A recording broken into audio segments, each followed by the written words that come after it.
Hi, my name is Consuelo. This is the first time I attend the Women's Conference here in San Antonio. I moved to San Antonio a year ago from a very active area in the St. Louis area, Missouri. And so I've actually been alone. It kind of makes me, I'm sorry, kind of makes me want to cry when I say that, because I have no reason to say I'm alone. I have a husband. I have 2 grandchildren who are the reason I'm here in San Antonio.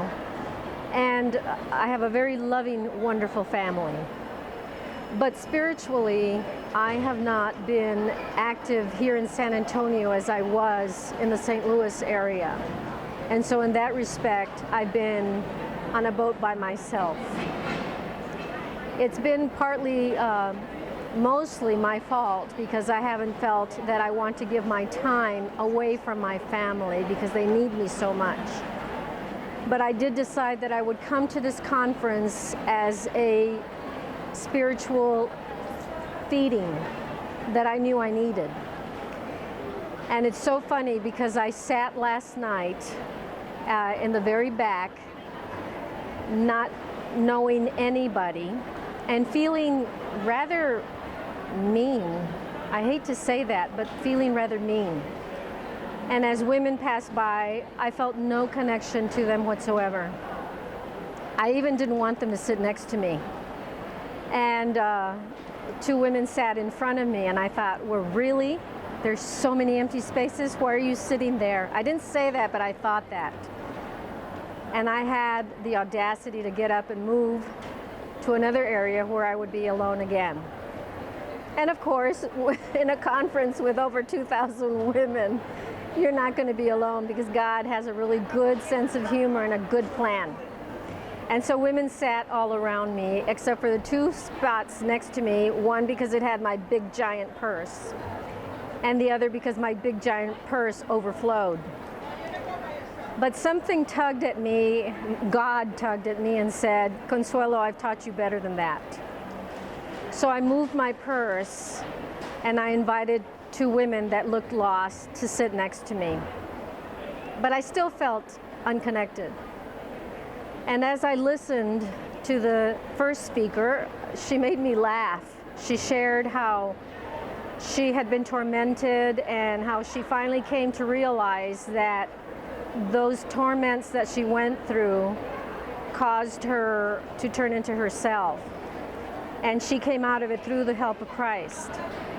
Then the next speaker just completely hit my problem right on the nail, when she said that there are blocks that get in our way. She actually said that if you cry, it's a grace and you should be happy about that. So I have to keep remembering that. And I hadn't realized that I had hurt that I didn't even realize I had. But I realized it because of the coldness I had towards all the women I didn't even know. So I thought, well, what in the world is causing me to not be Christ to others? And the big message was, don't be just holy, I forget the term that was used, women, and I'll say that quote unquote, but to evangelize. And that really means to live your faith. And I certainly wasn't even doing it with these women who are my sisters in Christ. And my gosh, I always had where I came from. I ministered to prisoners. I went 4 days a week and ministered to them and told them how they're loved. And here I wasn't sharing love with these ladies. So I came to realize through this conference that if I'm not reflecting God's love every moment, that means I'm letting a block keep me from doing that.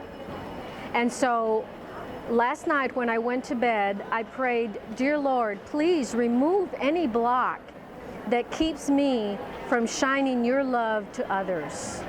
And I trust that you will do that, because that is your desire. That prayer came to me because of this conference and that particular speaker last night that just really woke me up. But I know it wasn't the speaker. I know it was Christ speaking through her.